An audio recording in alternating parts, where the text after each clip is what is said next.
ஹல்லேலூயா. கர்த்தர் நல்லவர். ஆமென். சந்தோஷமாக இருக்கீங்களா?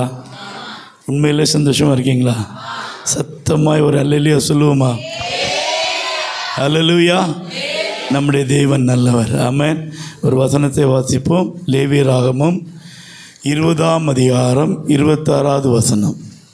லேவியராகமம் 20வது அதிகாரம் 26வது வசனத்தை வாசிங்க. கர்த்தராகிய நான் பரிசுத்தராய் இருக்கிறபடினாலே நீங்களும் எனக்கேற்ற பரிசுத்தவான்களாய் இருப்பீர்களாக. நீங்கள் என்னுடையவர்களாய் இருக்கும்படிக்கு உங்களை மற்ற ஜனங்களை விட்டு பிரித்தெடுத்தேன். ஆமென். ஹல்லேலூயா.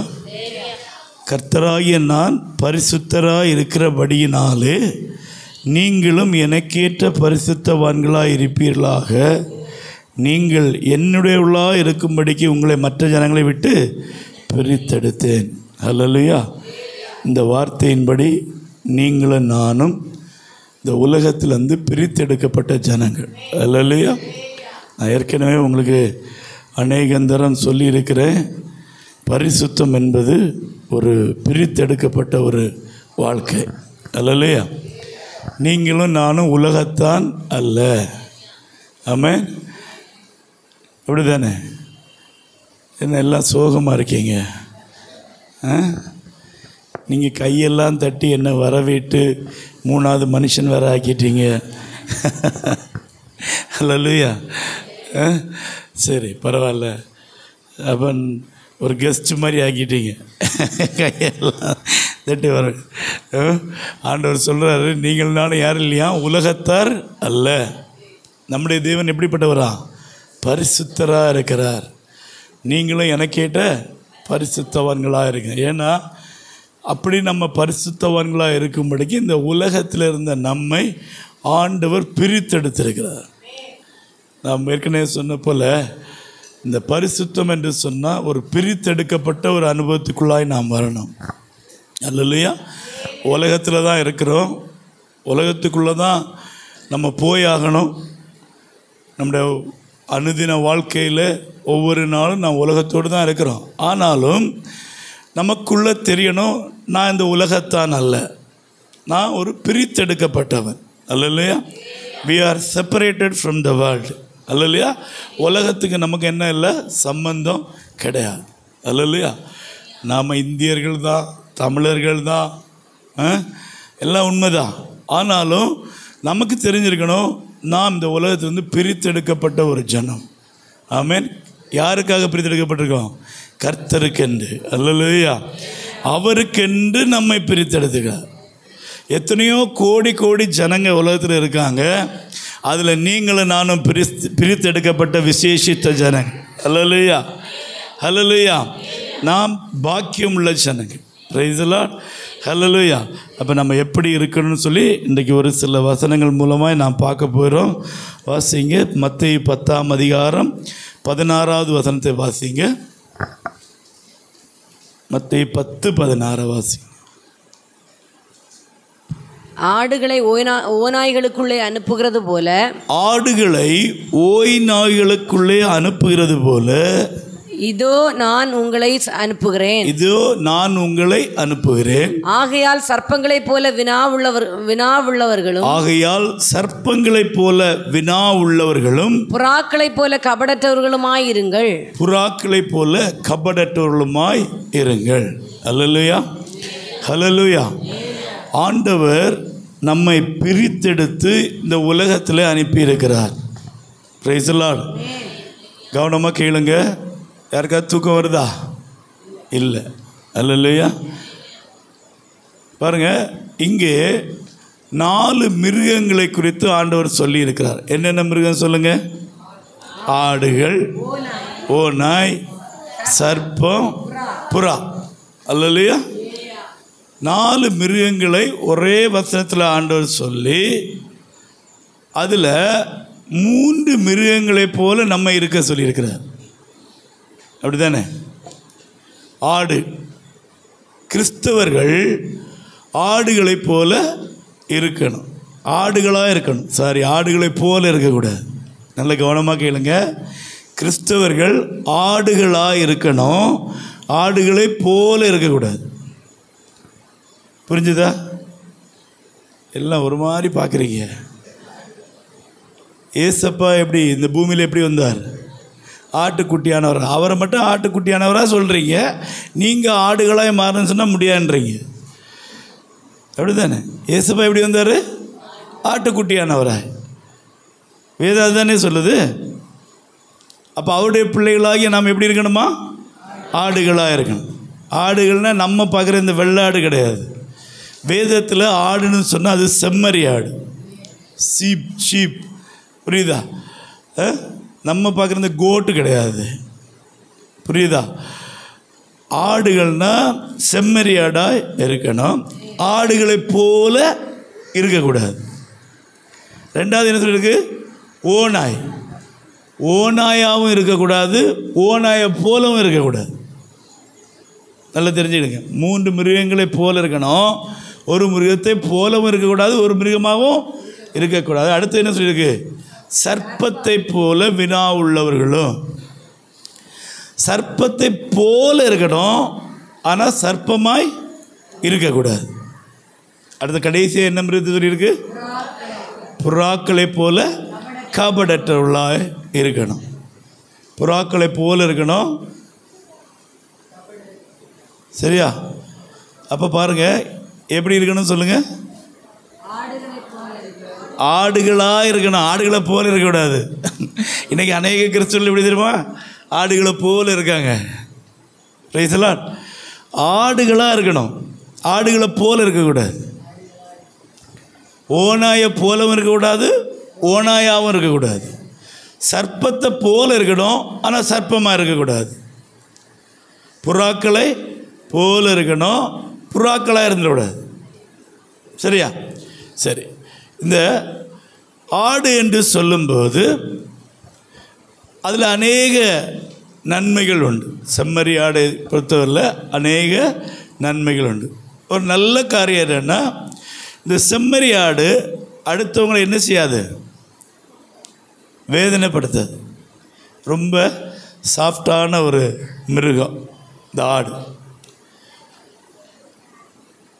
இந்த வெள்ளாடு கூட முட்டை வரும், பார்த்துருக்கீங்களா? முட்டை வரும், நம்ம பிடிச்சு தான் இழுத்து தான் கொண்டு போகணும். ஆனால் செம்மறி ஆடு அப்படி கிடையாது. மேய்ப்பன் என்ன செய்வான்? முன்னாடி போவான், செம்மறி ஆடு எல்லாம் பின்னாடியே போகும். அல்ல இல்லையா? இந்த வெள்ளாடை நீங்கள் கூட்டு போய் பாருங்கள், அது அங்கே வாழையை பார்த்தோன்னா அதை கடிக்க போகும், யாராவது மனுஷனை பார்த்தா முட்டை போகும், பிடிச்சு இழுத்து தான் கொண்டு போகணும்.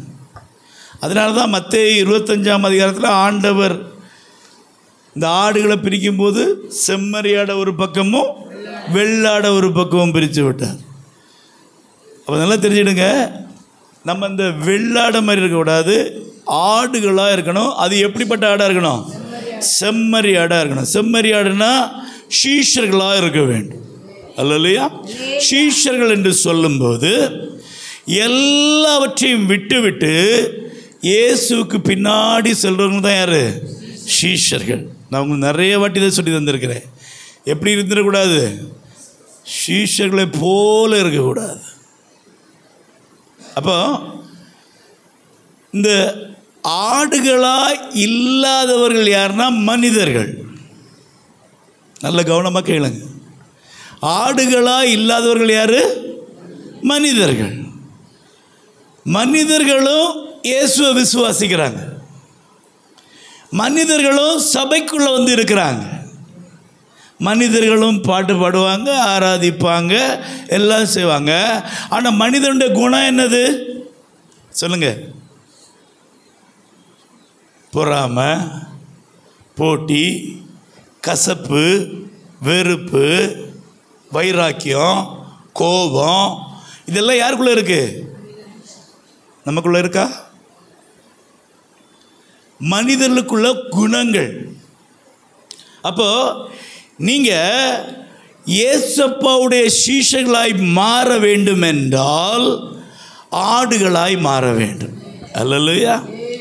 மனிதர்களாய் இருந்து கொண்டு இயேசப்பாவுடைய சீஷர்களாக இருக்க முடியாது. நல்லா புரிஞ்சுடுங்க. நீங்கள் குழம்ப வேண்டாம், எப்படி அப்போ நான் இனி ஆடு மாதிரி போன மாதிரிலாம் வேண்டாம்.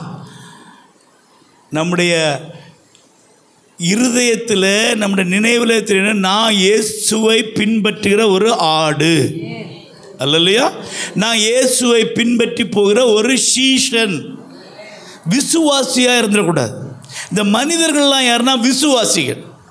நீங்கள் போய் ஒரு இந்துக்கள்கிட்ட போய் சொல்லுங்கள் இயேசு தெய்வம்னா அவங்க சொல்லுவாங்க இயேசுவும் ஒரு தெய்வம். நம்ம இயேசு மட்டும்தான் தெய்வம்னு சொல்கிறோம், அவங்க இயேசுவும் ஒரு தெய்வம்னு அக்செப்ட் பண்ண அவங்க ரெடி. ஒரு முஸ்லீம்கிட்ட போய் சொல்லுங்கள், அவங்க சொல்லுவாங்க ஈஸி ஸ்பெஷல் ப்ராஃபட்னு சொல்லுவாங்க, அவர் ஒரு விசேஷித்த தீர்க்கதரிசின்னு சொல்கிறாங்க. அவங்களும் இயேசு இல்லைன்னு சொல்லலை. நம்மளும் என்ன சொல்கிறோம் சொல்லுங்க, இயேசு தானே தெய்வம். ஆமாம், நம்மெல்லாம் இயேசுவை தானே பின்பற்றுறோம். சொல்லுங்க, கேட்குற கேள்வி நல்லா கவனித்து சொல்லணும். இயேசுவை உண்மையாக பின்பற்றுறீங்களா?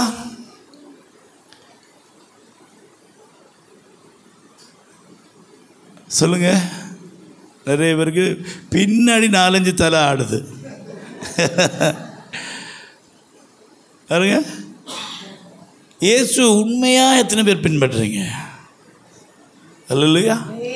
ஆடுகளுக்கு செம்மறி ஆடை பாருங்கள், கெட்டி இருக்க மாட்டாங்க, கயரெல்லாம் போட்டிருக்க மாட்டாங்க, அது பாட்டுக்கு பின்னாடி போகும். அவனுக்கு ஒரு சத்தம்தான் அப்படின்னு, அவ்வளோதான்.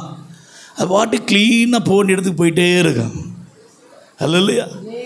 பாருங்க, தேவ பிள்ளைகள் இயேசுவை ஏற்றுக்கொள்வதற்கு முன்பாக நாம் மனுஷர்கள், இயேசுவை ஏற்றுக்கொள்வதற்கு முன்பாக நாம் உலகத்தில் இருந்தோம். அவர் நம்மை பிரித்தெடுத்து சபைக்குள்ளே கொண்டு வச்சிருக்கிறார். அல்லையா? இப்போ நீங்களும் நானும் பிரித்தெடுக்கப்பட்ட தேவச்சனம், தேவனுக்கு பிரியமாக இருக்கணும், ஒரு ஆடாக இருக்கணும். அல்லையா? இப்போ ஆட்டுடைய குணமாக நமக்கு வரணும். இந்த செம்மறி ஆடை எடுத்துட்டிங்கன்னா அதுக்கு ஒரு பார்ட்டு கூட வேஸ்ட்டு கிடையாது. அது விடுற மூத்திரம் முதல் அந்த புழுக்க போடுது, அந்த புழுக்க, அது எல்லாமே பிரயோஜனம் உள்ளது. செம்மறி ஆட்டுக்குள்ளது உரம், புழுக்க எல்லாம் உரம். அந்த முடி உல் புரியுது அவங்களுக்கு, அதோடைய அந்த கொம்பு, இந்த நகம், அப்புறம் அதுக்கு தோல், அதுக்கு சதை, இறைச்சி, எல்லாமே பிரயோஜனம் உள்ளது. அப்போ இயேசுவை ஏற்றுக்கொண்ட ஒரு தேவ பிள்ளை மற்றவர்களுக்கு எல்லா விதத்திலும் பிரயோஜனம் உள்ளவர்களாக மாறணும். அல்லையா? கொஞ்சம் இல்லை, முழுவதும் மற்றவர்களுக்கு பிரயோஜனம் உள்ள ஒரு வாழ்க்கை வாழ்வதுதான் இயேசுவின் சீஷர்கள். அல்லையா? நீங்களும் நானும் இன்னைக்கு சீஷர்களாக இருக்கிறோமா, விசுவாசிகளாக இருக்கிறோம் என்பதை அறிந்து கொள்ள வேண்டும். அல்லையா? இன்னும் நம்ம விசுவாசிகளாக தான் இருப்போம் என்றால் நாம் மனிதர்களாக தான் இருக்கிறோம். உலகத்தில் உள்ளவங்களும் இயேசுவை விசுவாசிக்கிறோம். நம்ம சபைக்குள்ளே வந்துட்டு இயேசுவை விசுவாசிக்கிற ஒரு சாதாரண விசுவாசியாக இருந்தோம்னா நாம் யாராக தான் இருக்கிறோம்? மனிதர்கள், இன்னும் ஆடாய் மாறவில்லை. ஆண்டவர் சொல்றார், நான் உங்களை எப்படி இந்த உலகத்தில் அனுப்புகிறேன் சொல்லுங்க, ஆடுகளாய். அப்போ ஆடை மாதிரி மாறணும் நம்ம. அல்லையா? பாருங்க, ஆடுகிட்ட உள்ள குணம் அது யாரும் என்ன செய்யாதான், கஷ்டப்படுத்தாது.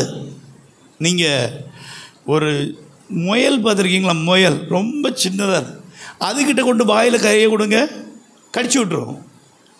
ஆனால் செம்மறி ஆட்டுக்கு வாயில் கொண்டு கையை வைங்க, கடிக்காது. அது என்ன தெரியுமா, ஏதோ தரப்போகிறான் அப்படின்னு சொல்லிட்டு இப்படி தான் வருமே தவிர கடிக்காது. அவ்வளோ நல்ல மிருகம்.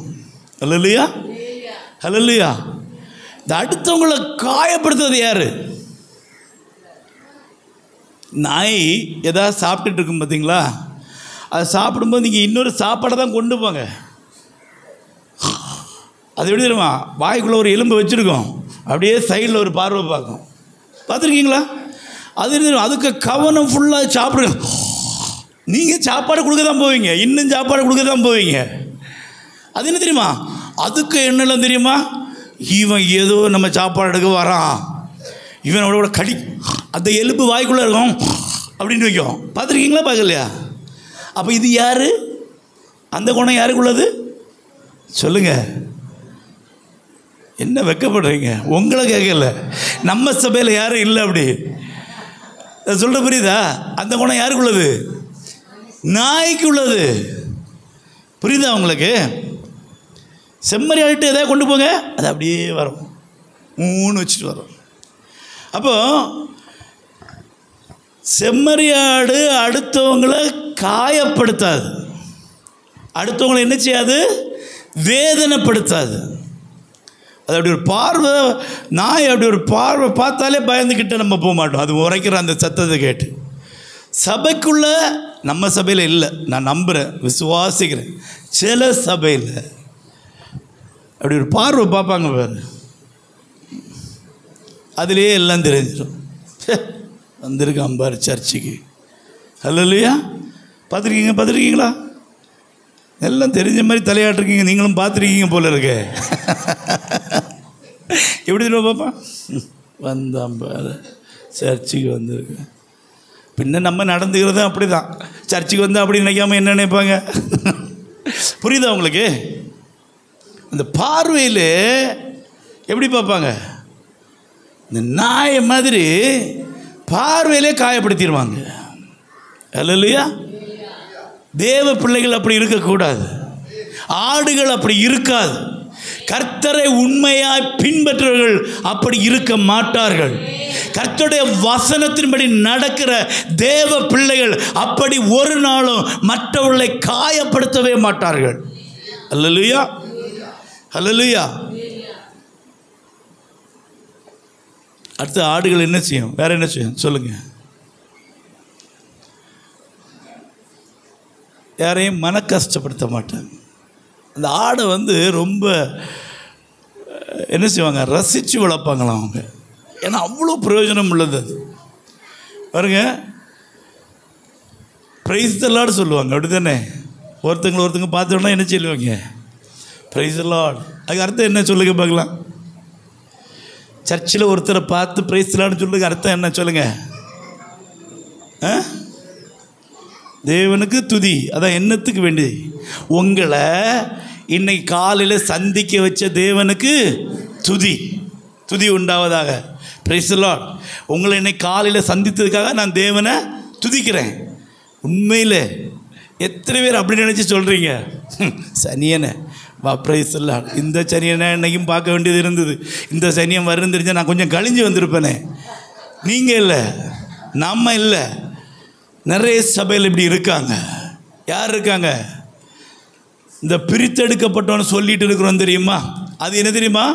ஆடுகளை போல, உலகத்துக்கு ஒத்த. இன்னைக்கு பாத்தியமா வந்துட்டானே சர்ச்சுக்கு. என்ன பிரதர் இப்படி இருக்கீங்க, அப்படிலாம் இருக்கக்கூடாது. அதெல்லாம் தெரியும், கடவுளுக்கு தெரியும். யாருக்கு தெரியுமா? இவனுக்கு தெரியாதான், கடவுளுக்கு தெரியுமா? கடவுளுக்கு நல்லா தெரியும். அதான் கடைசி அவர் என்ன சொல்லுவார், ஒன்று எனக்கு தெரியாது. அல்லேலூயா, சிம்பிளாக சொல்லிடுவார். இப்போ நம்ம சொல்லுவோம் கடவுளுக்கு தெரியணும். ஆமாம், அவருக்கு தெரியும். கடைசி வருடத்துக்கு போகணும் தெரியுமா, பரலோகத்துக்கு. நம்மளோட எல்லாம் எண்ணெல்லாம் எங்கே போகணும்? கடைசி ஞானஸ்தானம் எடுத்தாலும் எடுக்கலாலும் பைய சைலோடையாவது உள்ளே போயிட முடியவே முடியாது. எல்லோரும் நம்ம யாரை ஃபாலோ பண்ணுறோம்?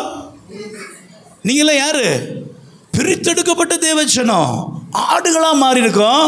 ஏன் ஞானஸ்தானம் ஞானஸ்தானம் ஒரு 2 மாதம் போட்டு, அடுத்த மாதம் போட்டு, ஏன் நான் நல்லாவட் என்னைக்கு நல்ல எடுத்தவங்க எல்லாம் நல்லாவா இருக்காங்க? சொல்ல புரியுதா உங்களுக்கு? அல்லேலூயா. பாருங்க, எடுத்தவங்க எல்லாம் நல்லாவா இருக்காங்க?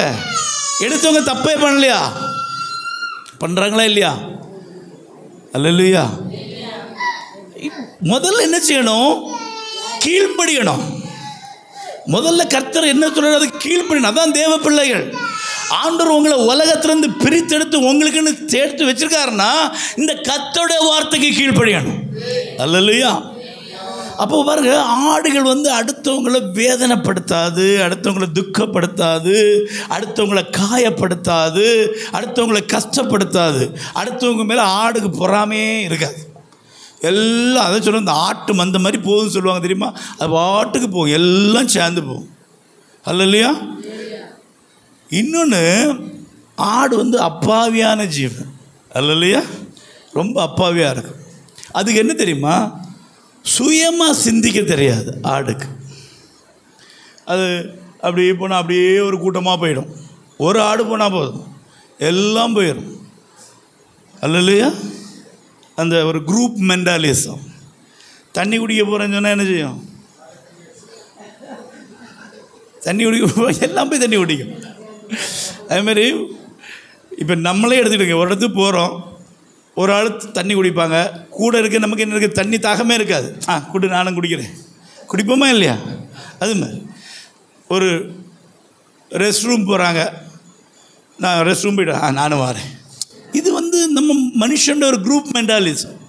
அது மாதிரி இந்த ஆடுகள் தெரியுமா, சுயமாக சிந்திக்க தெரியாது.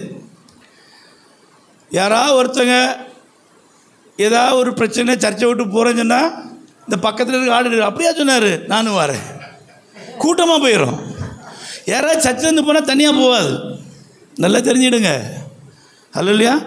ரொம்ப அப்பாவியான ஆடாக இருந்துடாதீங்க. அல்லையா? ஞானமாக இருக்கணும். அல்லையா? அப்புறம் ஆடு அது சுயமாக சிந்திக்காது. இப்படி தனியாக எங்கேயா போனால் என்ன செய்கிறோம், ஆபத்தில் போய் மாட்டிடும். அடுத்தவங்க பயிரை போய் சாப்பிட்றோம், ஓநாய் கையில் போய் மாட்டிடும். அல்லையா? அப்போது இந்த ஆடு சுயமாக சிந்திக்க தெரியாததுனால தான் ஆடுக்கு ஒரு மேய்ப்பன் இருப்பான். அல்லையா? அந்த மேய்ப்பனுடைய சத்தம் கேட்டு இந்த ஆடு போயிட்டே இருக்கும். அல்லையா? நீங்கள் சுயமாய் சிந்திக்க முடியாதபடினால, சுயமாக சில காரியங்களை அறிந்து கொள்ள முடியாதபடினால உங்களுக்கு ஒரு மேய்ப்பனை கர்த்தர் கொடுத்திருக்கிறார். அல்லையா? அப்போது அந்த மேய்ப்பன் சொல்கிறது பிரகாரம் நீங்கள் நடக்கணும். இல்லை எங்களுக்கு எல்லாம் தெரியும், என்ன அவர் சொல்ல ஏன் கேட்கணும்? நாங்கள் அவர் சர்ச்சில் மட்டும் சொன்னால் போதும், இல்லையா? அவர் பிரசங்கம் மட்டும் பண்ணால் போதும், எங்களுக்கு புத்தி இருக்கு. உங்களுக்கு புத்தி இருக்குன்னு நீங்கள் நினச்சி நான் எல்லாம் செய்ய முடியும் நீங்கள் நினச்சிங்கன்னா நிச்சயமாக சொல்கிறேன், இன்னும் நீங்கள் எப்படி மாறலை, ஆடாக மாறல, இன்னும் மனுஷனாக தான் இருக்கீங்க. இல்லையா? ஆலோசனை இல்லாத இடங்களில் சொல்லுங்கள் சத்தமா, ஆலோசனை இல்லாத இடங்களில் ஏன் பயப்படுறீங்க? நீ என்ன பார்த்தா என்ன பயமாக இருக்கா பாஸ்டர்? எல்லாம் பயப்படுறாங்க, கை தட்டினோட பயந்துட்டாங்கன்னு நினைக்கிறேன். கை தான் பழைய ஆள் தான். சொல்லுங்க, ஆலோசனை இல்லாத இடங்களில் ஜனங்கள் சீர்கெட்டு போவாள்னு இருக்கா? சொல்லுங்க, வசனத்தை சொல்லுங்க. நீதிமொழிகள் 11:14 வாசிங்க. என்ன எழுதியிருக்கு பாருங்க. நீதிமொழிகள் 11:14 என்ன சொல்லுது? சீக்கிரம் வாசிங்க, டைம் ஆயிட்டு. ஆலோசனை இல்லாத இடங்கள்ல ஜனங்கள் விழுந்து போவார்கள். சீர்கெட்டு போவார்கள் இருக்கா, விழுந்து போவார்கள் இருக்கா? விழுந்து போவார்கள். சீர்கெட்டு போவார்கள் எங்க தெரியுமா? நீதிமொழிகள் 29:18 வாசிங்க. அங்கதான் சீர்கெட்டு போவாங்க இருக்கு. எங்க? தீர்க்க தரிசனம் இல்லாத இடங்களிலே ஜனங்கள், தீர்க்க தரிசனம் இல்லாத இடத்தில் ஜனங்கள் சீர்கெட்டு போவார்கள். சரி, இப்ப அது நமக்கு வேண்டாம், நமக்கு இங்க வந்துடும். ஆலோசனை இல்லாத இடங்களில் ஜனங்கள் என்ன செய்வாங்களா? சீர்கெட்டு போக மாட்டாங்க. சீர்கெட்டுனா எப்படின்னா, கொஞ்சம் நல்ல வசதியாக இருந்தாங்க, இப்போ எல்லாம் போச்சு அந்த இது அப்படி இல்லை, விழுந்து போயிடுவாங்க. எங்கேருந்து? விசுவாசத்திலேருந்து தேவனை விட்டு விழுந்து போயிடுவாங்க. அதனால உங்களுக்குன்னு ஒரு மேய்ப்பன் இருக்காரு தெரியுமா? அல்லையா? உங்கள் மேய்ப்பன் பேர் என்ன? எல்லாம் ஒன்று அங்கே பார்க்குறீங்க, அவர் தான். அப்போது உங்கள் சர்ச்சில் ஆலோசனை கேட்பது மாத்திரமல்ல, உங்கள் வாழ்க்கையில் நீங்கள் என்ன ஒரு காரியத்தை செய்தாலும் உங்கள் மேய்ப்பன்ட்ட சொல்லிட்டு செய்யுங்க. அல்லையா? ஒரு தொழிலை தொடங்குறீங்களா, பாதி தொடங்கி அங்கே கஷ்டம் நஷ்டம் வந்தோன்னா பாஸ்டர் வாங்க பாஸ்டர் கூப்பிடுறதில்ல, தொடங்குக்கு முன்பாகவே உங்கள் மேய்ப்பனை கூப்பிட்டு சொல்லுங்கள். ஒரு வீடு கட்ட தொடங்குறீங்களா, அது தொடங்குக்கு முன்பாகவே உங்கள் மேய்ப்பனை கூப்பிட்டு சொல்லுங்கள். எந்த ஒரு காரியம்னாலும் உங்கள் மேய்ப்பன்ட்ட சொல்லி ஆலோசனை கேட்டு அதன்படி செய்யுங்க. அல்லையா? அப்போ உங்களுக்கு அது ஆசீர்வாதமாய் மாறும். இல்லை அவர்கிட்ட ஏன் கேட்கணும், அவருக்கு என்ன தெரியும், அவருக்கு பிஸ்னஸுக்கு என்ன சம்பந்தம், நாங்கள் இதெல்லாம் பார்த்துருக்கோம் சொல்லிட்டு நீங்கள் தொடங்குனீங்கன்னா, அப்படி தொடங்கி யாராவது நல்லா இருந்திருக்காங்களா? இல்லையா? எத்தனை பேர் நல்லா இருக்காங்க? புரியுதா? நல்லா இருப்பாங்க, ஆனால் ஆசீர்வாதமாக இருக்க முடியாது. நல்லா இருக்கிறது வேற, ஆசீர்வாதம் வேற. நீங்கள் நானும் உலகத்தான் கிடையாது. இன்னைக்கு உலகத்தில் பெரிய சக்ஸஸ்ஃபுல் பிஸ்னஸ் மேனே இந்துக்கள் அவங்கெல்லாம். ஆனால் ஆசீர்வாதம் இருக்கா? மகிழ்ச்சி இருக்கா? சந்தோஷம் கூட மகிழ்ச்சி இருக்கா? இல்லை. தேவனுடைய பாதுகாப்பு இருக்கா? இல்லை. இன்னைக்கு மரித்தா பரலோகத்துக்கு போவாங்களா? இல்லை. அல்லேலூயா. அப்போ உங்க வாழ்க்கை ஆசீர்வதிக்கப்பட்ட ஒரு வாழ்க்கையா இருக்கணும்னா நீங்க இந்த மேய்ப்பனுடைய ஆலோசனையை கேட்கணும். கேளுங்க, ஃபோன் பண்ணி, ஐயா வாங்க. அல்லேலூயா. இது நீங்க என்ன செய்வீங்க? அவர்கிட்ட கேட்க மாட்டீங்க, உங்களுக்கு பிடிச்சவங்கள்ட்ட போய் கேட்பீங்க. அவங்க என்ன செய்வாங்க? அவங்களுக்கு தெரிஞ்ச ஆலோசனையை சொல்லுவாங்க. சரியான ஆலோசனையில் செய்யலைன்னா விழுந்து போகும். அப்போ நல்ல ஆலோசனைப்படி செய்யணும்னா உங்களுக்குன்னு கொடுத்துருக்கிற மேய்ப்பனுடைய சத்தத்தை கேட்கணும். அல்லையா? ஒரு காரியம் எதுனாலும், எந்த காரியம்னாலும், ஐயோ அவரே பாவம், அவருக்கு எவ்வளோ வேலை இருக்குது, அவரை போய் இதுக்கெல்லாம் கூப்பிட முடியுமா? அவருக்கு வேலையே இதாங்க. அல்லையா? மேய்ப்பனுக்கு வேலை மந்தையை விசாரிக்காத வேலை தான். மந்தையை விசாரியாத மேய்ப்பனை கர்த்தர் தண்டிப்பார். அல்லையா? மேய்ப்பனுக்கு வேலை என்ன தெரியுமா? மந்தையை விசாரிக்கதான். உங்களுக்கு என்னன்னாலும் அவரை கூப்பிட்டு சொல்லுங்க, வருவார், செய்வார். அல்லையா? ஜெபம் பண்ணுவார். நீங்கள் என்ன கண்ணு அவர்கிட்ட சொல்லுங்க, இதுக்கெல்லாம் போய் அவர்கிட்ட எல்லாத்துக்கும் சொல்லுங்க. அல்லையா? பெண்கள் சகோதரிகள் பாஸ்டர் அம்மாட்ட சொல்லுங்க, சகோதரர்கள் பாஸ்டர்கிட்ட சொல்லுங்க, அவங்க சரியான ஆலோசனையை கொடுப்பாங்க. அல்லையா?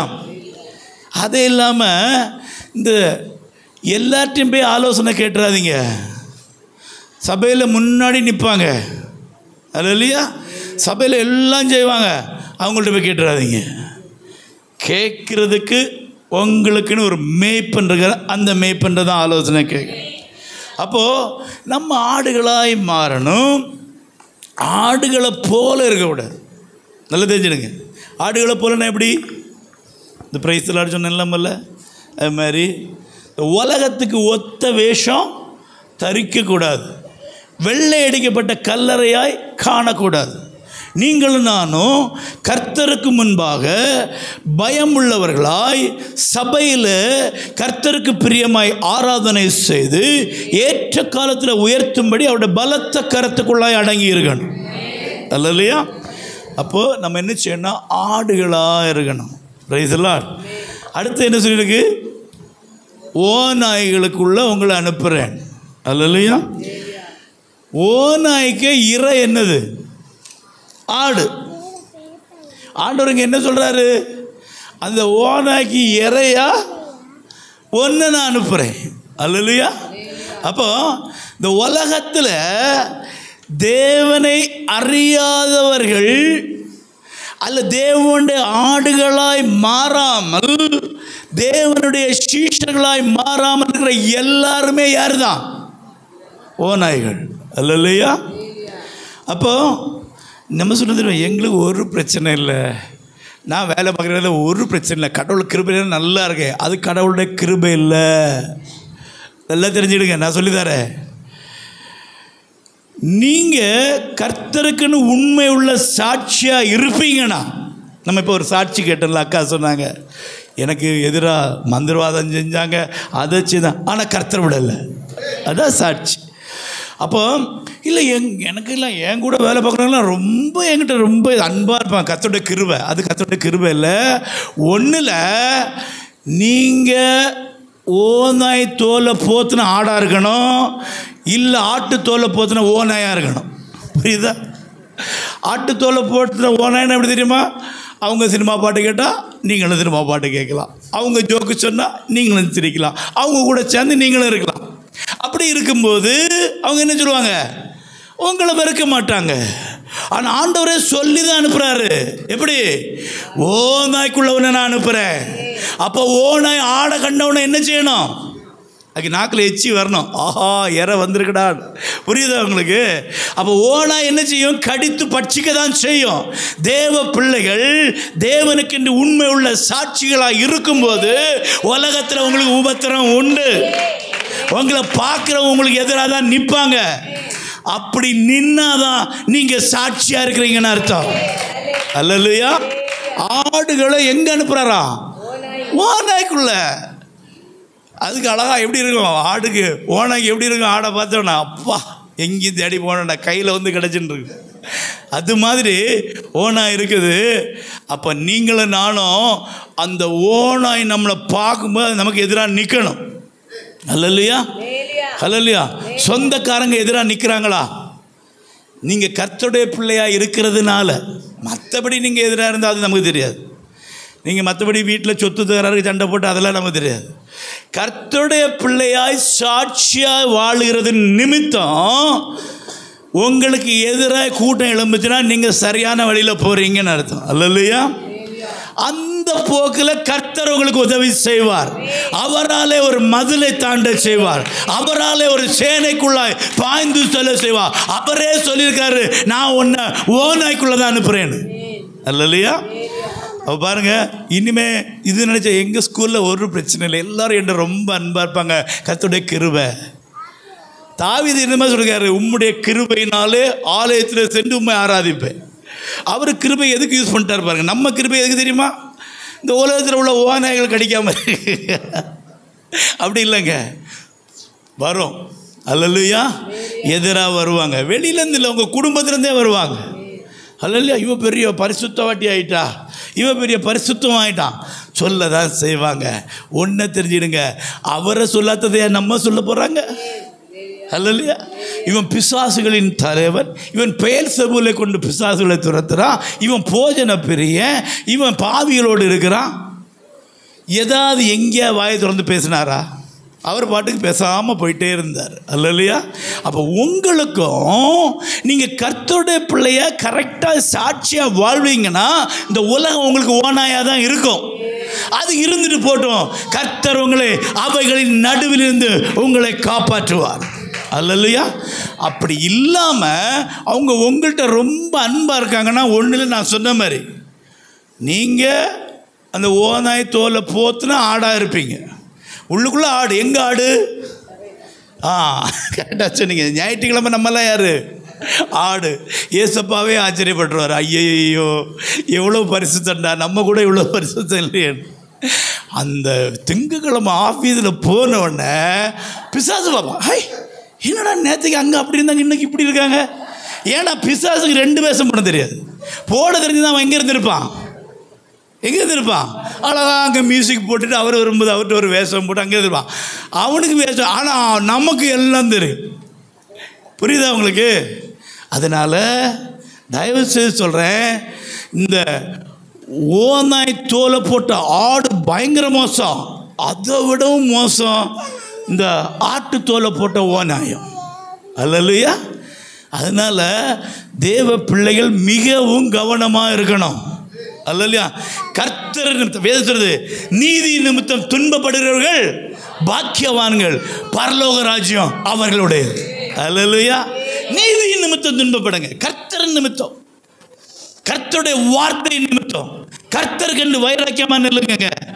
என்ன துன்பம் வந்தாலும் பரவாயில்ல, கடைசியில் கர்த்தர் உங்களுக்கு பரலோக ராஜ்யத்தை கொடுப்பார். அல்லாமல் எப்படியும் பரலோக ராஜ்யத்துக்கு போயிட முடியாது. கர்த்தருடைய பிரியமாக நடந்தால் மாத்திரம்தான் போக முடியாது. அதுக்கு தான் நம்மளை என்ன செய்தாரா? உலகத்திலிருந்து பிரித்தெடுத்திருக்கிறார். நான் பரிசுத்தர், நீங்களும் பரிசுத்தராக இருங்க. அதுக்காக தான் நான் உங்களை உலகத்திலிருந்து பிரித்தெடுத்திருக்கிறேன். அல்லையா? அப்போ நம்ம என்ன செய்யணும்? ஓநாய்க்குள்ளே போகணும், உலகத்துக்குள்ளே போகணும். ஆனால் ஆடாக தான் இருக்கணும், ஆடு போல் இருக்கக்கூடாது. அல்லையா? அப்போ இந்த ஓநாயோட இறதான் ஆடு. அல்லையா? அதான் ஆண்டவர் தெளிவாக சொன்னார், உலகத்தில் உங்களுக்கு என்ன உண்டு? பத்திரம் உண்டு, பாடு உண்டு, வேதனை உண்டு, நோய் உண்டு, கவலை உண்டு, கண்ணீர் உண்டு. கலங்காதீங்க. உலகத்தை ஜெயித்த இயேசு நம்மோடு கூட இருக்கிறார். கரங்களை தட்டி ஆண்டவரை மகிமைப்படுத்துவோமா? அவர் நம்மை கைவிட மாட்டார், நம்மை விட்டு கொடுக்க மாட்டார், நம்மை வெட்கப்படுத்த மாட்டார், சாத்தாங்கையிலும் கொடுக்க மாட்டார், மனுஷங்கையிலும் நம்மளை விட்டு கொடுக்க மாட்டார். அல்லேலூயா. ஏன்னா அவருக்கு அது தெரியாது. அல்லேலூயா. அவர் தம்முடைய ஜனங்களை ஒருபோதும் வெட்கப்படுத்த மாட்டார். அவரை நோக்கி பார்த்த முகங்களை எல்லாம் அவர் பிரகாசமடைய செய்கிறார். அவரை நம்பின பிள்ளைகளை அவர் வெட்கப்படுத்தவே மாட்டார். அல்லேலூயா. ஆனால் நீங்களும் நானும் என்ன செய்யணும்? ஆடாய் மாறணும். ஹல்லேலூயா, ஹல்லேலூயா. எத்தனை பேருக்கு ஆசை ஆடா மாறணும்னு? கோபப்பட முடியாது. நல்லா யோசிச்சுடுங்க. அங்கே இங்கே போக முடியாது.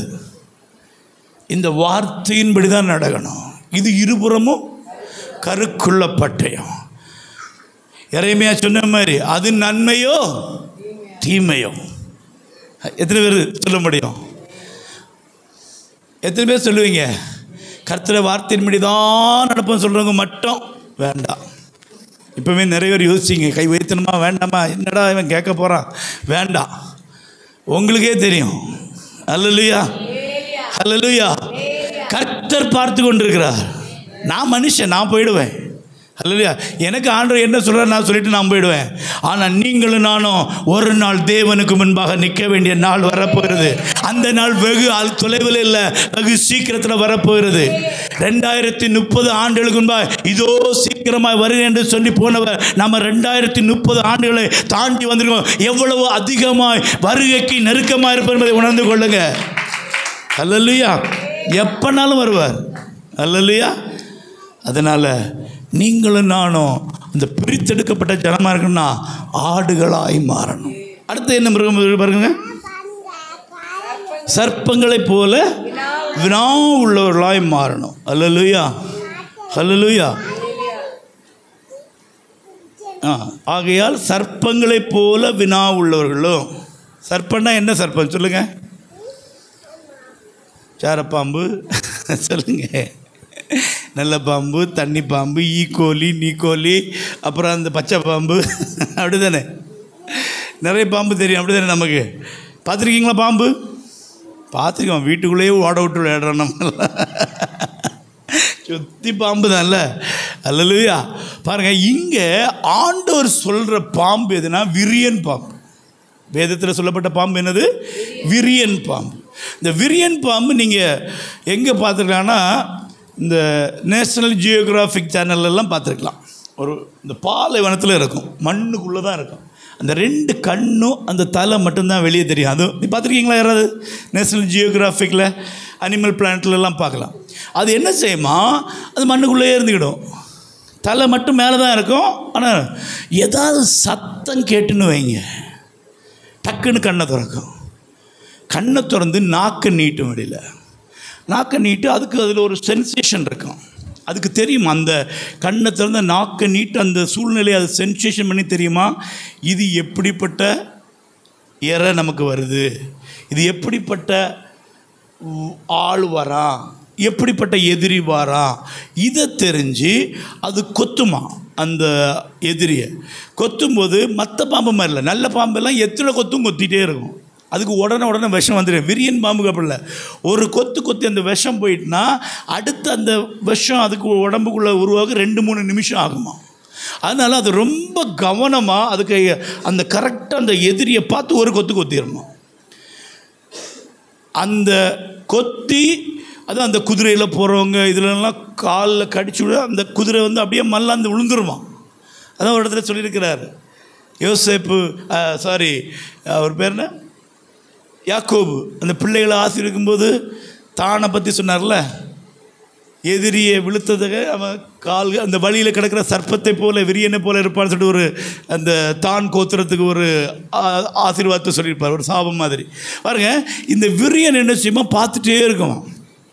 அல்ல இல்லையா? இதை எதுக்கு சொல்லியிருக்குன்னா, இந்த கள்ள உபதேசம் வரும் தெரியுமா? இந்த கள்ள உபதேசம் வரும்போது ரொம்ப கவனமாக இருக்கணும். அவங்க என்ன பேசுகிறாங்க, என்ன சொல்கிறாங்க, இவன் சொல்கிறது வசனத்தில் இருக்கா? நான் பேசினாலும் தான், அல்ல இல்லையா? பாஸ்டர் பேசுனா, யார் பேசினாலும் முதல்ல தெரிஞ்சிடுங்க இவன் பேசுகிறது உண்மையா, அல்ல இல்லையா? ஏன்னா நீங்கள் சரியாய் ஆடுகளாய் மாறி இருப்பீங்கன்னா, நீங்கள் ஆவியினால் அனுதினம் நடத்தப்படுவீங்கன்னா, உங்களுக்குள்ளே இருக்கிற ஆவியானவரே அதை உங்களுக்கு கற்றுத்தருவார், அல்ல இல்லையா? அப்போ நான் இங்கேருந்து பேசுகிறது உண்மையா பொய்யான்னு இன்னொருத்தங்க வந்து உங்களுக்கு சொல்ல வேண்டாம், ஆவியானவரே உங்களுக்கு உணர்த்துவார். ரெண்டாவது எப்படின்னா, இது வசனத்தின்படி ஆனதா, இது வசனத்தின்படி நிரூபிக்கப்பட முடியுமா, அல்ல இல்லையா? ஆண்டவர் இதை எதற்கு சொன்னார், எங்கே சொன்னார், என்ன சூழ்நிலை சொன்னார், அந்த வசனம் இன்னைக்கு எனக்கு எப்படி அப்ளிகபிள் ஆகும், இதெல்லாம் நீங்கள் அறிந்து கேள்வி உள்ளவர்களாக இருக்கணும். கேள்வினால தான் என்ன வரும்? விசுவாசம் வரும். வாசிங்க ரோமர் 10:17 வாசிங்க. ரோமர் 10:17 வாசிங்க. ஆதலால் விசுவாசம் கேள்வினாலே வரும், விசுவாசம் கேள்வினாலே வரும், கேள்வி தேவனுடைய வசனத்தினாலே வரும், கேள்வி தேவனுடைய வசனத்தினாலே வரும். பாருங்க, இந்த வசனத்தை உங்களுக்கு பிரசங்கிக்கிற ஆள் யாரு? அல்லேலூயா. இது உங்களுக்கு தெரியுமா? சில சமயத்தில் என்ன செய்யாது, நமக்கு தெரியாது. அதுக்கு தான் உங்களுக்கு ஒரு மேய்ப்பர். அப்போ இந்த மேய்ப்பருக்கு தெரியும் எந்த ஊழியக்காரரை விடுறது, எந்த ஊழியக்காரருக்கு பிரசங்கம் பண்ண கொடுக்கறது, இதெல்லாம் யாருக்கு தெரியும்? மேய்ப்பனுக்கு தெரியும். இப்போது புதுசாக ஒரு போதகர் வராரு, ஒருத்தர் வந்து நமக்கு பிரசங்கம் பண்ணிட்டு போகிறாருன்னு வைங்க. அவரை பற்றி யாருக்கா நமக்கு தெரியுமா? தெரியாது. அப்போ நம்ம அவர் அறிஞ்சிருக்க முடியுமா? அவர் என்ன கன்னி கொடுக்குறார், அவருக்கு வாழ்க்கை எப்படி இருக்குது, அவர் எங்கே படித்தார், எங்கே பைபிள் காலேஜ் போனார், எந்த ஊழியத்தில் இருக்கார், எந்த ஊழியக்காரனு கூட இருந்தார், இதெல்லாம் நம்ம தெரியுமா? தெரியாது. அதனால நம்ம மாட்டி விடக்கூடாது. அல்லையா? இந்த கள்ள உபதேசம் விழுந்துவிடாது. அதுக்கு தான் உங்களுக்கு ஒரு மேய்ப்பரை வச்சுருக்காரு. அவருக்கு தெரியும் யாரை எங்கே அலோவ் பண்ணணும். அல்லையா? ஆனால் அவர் வந்து பேசினாலும், நான் வந்து பேச, எந்த ஊழியக்காரர் வந்து பேசினாலும் அந்த வார்த்தையை கவனித்து பாருங்க. அல்லையா? அந்த வார்த்தை வேதத்தில் சொல்லப்பட்டிருக்கிறதா, வேதத்தின்படி நிரூபிக்கப்பட்டிருக்கிறதா, ஆண்டவராகிய இயேசு கிறிஸ்து அதை பயன்படுத்தியிருக்கிறாரா, அவருடைய சீஷர்கள் அதை பயன்படுத்தியிருக்கிறாரா, இந்த வார்த்தை சத்தியம் உள்ளதான்னு நீங்கள் கேட்கணும். அல்லையா? நீங்கள் அதை ஆராய்ந்து பார்க்கணும். அதுதான் சொல்றாரு, இந்த சர்ப்பத்தை போல எப்படி இருக்கணுமா? கேள்வி உள்ளவர்களாக இருக்க வேண்டும். அல்லையா? யூதா புஸ்தகம் எடுத்துக்கொள்ளுங்க. யூதா 2ஆம் அதிகாரம் எடுங்க.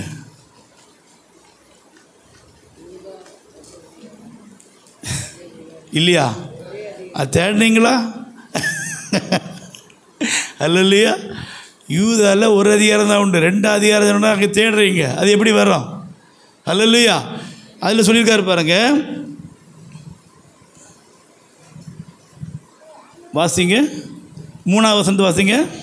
பிரியமானவர்களே, பொதுவான ரட்சிப்பை குறித்து உங்களுக்கு எழுதும்படி நான் மிகவும் கருத்துள்ளவனாய் இருக்கையில் பரிசுத்தவான்களுக்கு ஒரு விசை ஒப்பு கொடுக்கப்பட்ட விசுவாசத்திற்காக நீங்கள் தைரியமாய் போராட வேண்டும் என்று உங்களுக்கு எழுதி உணர்த்துவது எனக்கு அவசியமாய் கண்டது. இந்த நீங்க கொண்டிருக்கிற இந்த விசுவாசத்துக்கு விரோதமாய், நீங்கள் கேட்ட சத்தியத்துக்கு விரோதமாய், நீங்கள் ரட்சிக்கப்படும் போது ஒரு வார்த்தை கேட்டிருப்பீங்க, அதுக்கு விரோதமாய் தேவ தூதரை வந்து சொன்னாலும் என்ன செய்யக்கூடாது? நம்பக்கூடாது. அப்படி யாராவது வந்து உங்களை தவறான உபதேசம் பண்ணால் அவங்களுக்கு விரோதமாய் நீங்கள் என்ன செய்யணுமா? தைரியமாய் போராட வேண்டும். அல்லேலூயா. அதுக்கு அடுத்த வசனத்தை வாசிங்க, 4 வாசிங்க.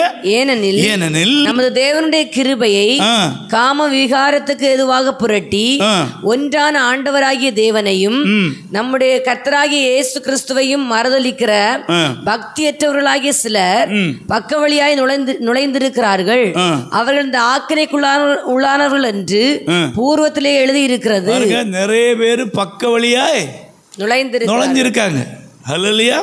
நீங்களும் நானும் நினைக்கிற மாதிரி கள்ள உபதேசம் பண்ணுறவங்க, பொய் உபதேசம் பண்ணுறவங்க மோசமாக வரமாட்டாங்க, பரிசுத்தமாக தான் வருவாங்க. அல்லேலூயா. நல்ல அழகாக வந்து உங்கள்கிட்ட பேசுவாங்க. அவங்கள மாதிரி நம்பிடாதீங்க. அல்லேலூயா. அப்போ நீங்கள் கவனமாக இருக்கணும். அந்த விசுவாசத்தை குறித்து நீங்கள் என்ன செய்யணும்? பயங்கர கவனமாக இருக்கணும். அடுத்த கடைசி எப்படி இருக்கணுமா? புறாவை போல கபடற்றவர்களாக இருக்கணும். புறாவை போல கபடற்றவர்கள் என்று சொல்லியாச்சுன்னா பாருங்க, இந்த புறா வந்து கள்ளங்கபட இருக்காது. அல்லேலூயா. அப்போ தேவ பிள்ளைகள் எப்படி இருக்கணுமா? கபடற்றவர்களாக இருக்கணும். அல்லேலூயா. கபடாய் எதுவும் செய்யக்கூடாது, கபடாய் எதுவும் பேசக்கூடாது, ஞானமாய் நீங்கள் இருந்து கொள்ளணும். அல்லேலூயா. ஹல்லேலூயா. பாருங்க, அப்போ இந்த முதல் ஆடு எப்படின்னா நமக்கும் ஆண்டவருக்கும் உள்ள உறவு. தேவ பிள்ளைகள் ஒவ்வொருவரும் ஆடுகளாய் மாறி தேவனுடைய சத்தத்துக்கு கீழ்ப்படிந்து நடக்கிறவர்களாக இருக்கணும். ரெண்டாவது ஓனா எப்படின்னா உலக காரியம். யாக்கோபு 4:4 சொல்கிறது, உலக சிநேகம் தேவனுக்கு விரோதமான பகை. அப்போ நீங்கள் உலகத்தில் போகும்போது உலகத்தில் உள்ள ஓநாய்கள் உங்களுக்கு பகையாக தான் மாறும். அப்போது அதில் நீங்கள் என்ன செய்யணும்? கவனமாக இருக்கணும். மூணாவது உள்ளது எப்படின்னா சர்ப்பம். எப்படின்னா நமக்கும் கர்த்தருடைய வார்த்தையை அறிந்து கொள்றதில் உள்ள கவனம் வேணும். அல்லையா? நாலாவது கடைசியாக புறாவை போல கழுவுனா நான் மற்ற நம்முடைய சக விசுவாசிகளை ஒரு நாளும் வஞ்சிக்கிறவளோ ஏமாற்றுகளோ கபடு செய்வர்களாக இருக்கக்கூடாது. அல்லையா? மற்றவர்களுக்கு பிரயோஜனம் உள்ள ஒரு வாழ்க்கையை வாழணும். நமக்கு நேரம் ஆகிட்டு கர்த்தர் சித்தமான இனி வர்றதுனால என்ன அதிகமாக பார்க்கலாம். எல்லாம் கண்களை மூடி ஆண்டவருக்கு ஒப்பு கொடுப்போமா? கண்களை மூடி ஆண்டவருக்கு ஒப்பு கொடுங்க. எல்லோரும் இருதயத்தின் ஆழத்திலிருந்து ஆண்டவரே, அப்போ அந்த 4 மிருகங்களில் 3 மிருகங்களைப் போல் நாங்கள் இருக்கணும்னு நீங்கள் சொல்லியிருக்கீங்கப்பா. அதன்படி நாங்கள் இருக்க நீங்கள் எங்களுக்கு கிருபை செய்யுங்கன்னு சொல்லி எல்லாம் கண்களை மூடி ஆண்டவருக்கு கேளுங்க. கர்த்தர் நல்லவர், அவர் தாமே நம்ம எப்படி நடத்துவாராக. எல்லாரும் ஸ்தோத்திரம் பண்ணுங்க. ரேஷா பாபா பா ஓரியாத்தரேஷியாதுனி கரபலவா. நன்றி ஆண்டவரே. அப்பாவுமை துதிக்கிறோம், அப்பாவுமை துதிக்கிறோம். ரிஷா பாலபா ஓரிகா மாமா ரிபாபா ரியாந்தரா ஷதலா ஊட்டமா ஷியாந்துரி கபலவா. எல்லாம் கண்களை மூடி இருதயத்தின் ஆழத்திலிருந்து அப்பாவை நோக்கி பாருங்க. ஹல்லேலூயா. Praise the Lord. Hallelujah. Hallelujah. ஸ்தோத்திரம். Hallelujah. Hallelujah. ஸ்தோத்திரம். கர்த்தருடைய வார்த்தைக்காக தேவ பிள்ளைகளே, ஆண்டவர் சொல்லுகிறார், நான் இந்த உலகத்திலே நாம் வேறு பிரிக்கப்பட்டவர்கள். தேவனுக்காக உங்களை பிரித்தெடுத்த ஆண்டவர், அவர் பரிசுத்தராய் இருக்கிறார். நான் பரிசுத்தர். ஆகையால் நீங்கள் எனக்கு ஏற்ற ஒரு பரிசுத்தத்தோடு நீங்கள் இந்த பூமியிலே வாழ வேண்டும் என்று கர்த்தர் வாஞ்சிக்கிறார். தேவ பிள்ளைகளே, அது மட்டுமல்ல, நம்மை பிரித்தெடுத்த தேவன் இந்த உலகத்தில் ஆண்டவர் சொல்லுகிறார், நான் ஆடுகளை ஆகிய உங்களை ஓநாய்க்குள்ளே நான் அனுப்புகிறேன். உலகம் இன்றைக்கு ஓநாய் கூட்டத்தை போல யாரை விழுங்கலான்னு சாத்தான் பல விதத்தில் போராடி கொண்டிருக்கிறான். ஆனால் நீங்கள் ஒரு நல்ல மெய்ப்பனுடைய ஒரு ஆடுகளாக தேவ ஜனமாக நீங்களும் நானும் வாழ்வோம் என்று சொன்னால் உங்களை தேவன் எல்லாத்திலையும் மேன்மையாய் மாற்றுவார். கர்த்தருடைய வார்த்தைக்காக எல்லாரும் சோதரிப்போம். Praise the Lord. Hallelujah. Hallelujah. Hallelujah. Hallelujah. Hallelujah. ஆதலால் தேவ பிள்ளைகள் எச்சரிப்புள்ளவர்களாயிருங்கள். சர்ப்பத்தை போல ஒரு வினா உள்ளவர்களாக. சர்ப்பம் அது அதிகமாக சொல்லப்படுகிறது. காதே கிடையாது, அதுக்கு செவியே இல்லைன்னு சொல்கிறாங்க. ஆனால் அந்த எச்சரிப்பு உணர்வு தன்மைகள் தேவப்பிள்ளை கள்ள தீமைகளுக்கும் சாத்தானின் தந்திரங்களுக்கும் உலக அசுத்தங்களுக்கும் நீங்களும் நானும் எச்சரிப்புடையவர்களாக கள்ள உபதேசங்கள், கள்ள போதனைகள், கள்ள தீர்க்க தரிசனங்களுக்கு எச்சரிப்புடையவர்களாய் மாறி நீங்களும் நானும் புறாவை போல் மாற வேண்டும். புறா எப்படி கபடற்ற தன்மை உடையதாக இருக்கிறதோ, புறா ஒரு தூய்மைக்குரிய அடையாளமாக இருக்கிறதோ, அப்படி நாமும் பரிசுத்த வாழ்க்கை வாழ நம்மை ஒப்பு கொடுப்போமா? தேவ பிள்ளைகள் எல்லாரும் கூட ஆண்டவரே எங்களை அப்படி அபிஷேகம் பண்ணுங்க, கிருபையினால் நிரப்புங்க. ஆண்டவரே உம்முடைய கரத்தினால் ஒவ்வொருவரையும் ஆசீர்வதிப்பீராக. இன்றைக்கு உம்முடைய சத்தத்தை கேட்ட ஒவ்வொரு தேவ ஜனமும் ஆண்டவரே என் நாடுகள் என் சத்தத்திற்கு செவி கொடுக்கும் என்று சொன்னபடி அப்பா ஸ்தோத்திரம். அப்பா பிரதான மேய்ப்பனாகிய உமக்கு உம்முடைய வாக்குகளுக்கு நாங்கள் செவி கொடுக்க எங்கள் ஒவ்வொருவருக்கு அனுக்கிரகம் பண்ணி எங்களை ஆசீர்வதிக்கும்படி எங்களை ஒப்பு கொடுக்கிறோம். ஆண்டவரே கடந்து வந்த எல்லாருக்காக துதிக்கிறேன். சத்தத்தை கேட்கிற தேவ பிள்ளைகளுக்காக துதிக்கிறேன். நாங்கள் நல்ல மெய்ப்பனுக்கு ஒரு தேவ பிள்ளைகளாய் வாழ ஆண்டவரே நாங்கள் வெறும் ஆடுகளா அல்ல தகப்பனே, ஆட்டுக்குட்டிகளாக இன்னும் கர்த்தருக்கு பிரியமானவர்களாக எங்களை மாற்றுங்க. ஆண்டவரே எல்லா தேவ ஜனத்தையும் அப்படி ஆசீர்வதிங்க. உன் பிள்ளைகளுக்கு விரோதமாக இருக்கிற எல்லா போராட்டங்களையும் மாற்றி போடுங்க. கடந்து வந்த ஒவ்வொருவரையும் ஆசீர்வதிக்கிறதற்காக ஸ்தோத்திரம். சத்தத்தை கேட்கிற ஒவ்வொருவரையும் ஆசீர்வதித்து ரட்சிக்கிறதற்காக உமக்கு ஸ்தோத்திரம். எல்லா துதி கன மகிமை உமக்கு செலுத்துகிறோம். அருமை இரட்சகரும் மீட்பருமாயிருக்கிறதான எங்கள் இயேசு கிறிஸ்துவின் நாமத்தில் ஆண்டவரே ஒப்படைக்கிறேன் நல்ல பிதாவே, ஆமேன். என் ஆத்துமாவே கர்த்தரை ஸ்தோத்திரி, என் முழுமே பரிசுத்த நாமத்தை ஸ்தோத்திரி. என் ஆத்துமாவே கர்த்தரை ஸ்தோத்திரி, கர்த்தர் செய்த சகல உபகாரங்களையும் மறவாதே. ஆமேன். அல்லேலூயா. நம்முடைய கர்த்தராகிய இயேசு கிறிஸ்துவின் கிருபையும் பிதாவாகிய தேவனுடைய அன்பும் பரிசுத்த ஆவியின் அந்யோனி ஐக்கியமும் இன்றும் என்றும் சதா காலங்களிலும் நம் அனைவரோடு இருப்பதாக. Amen. Alleluia. God bless you. ஆண்டவர் உங்களை ஆசீர்வதிப்பார்.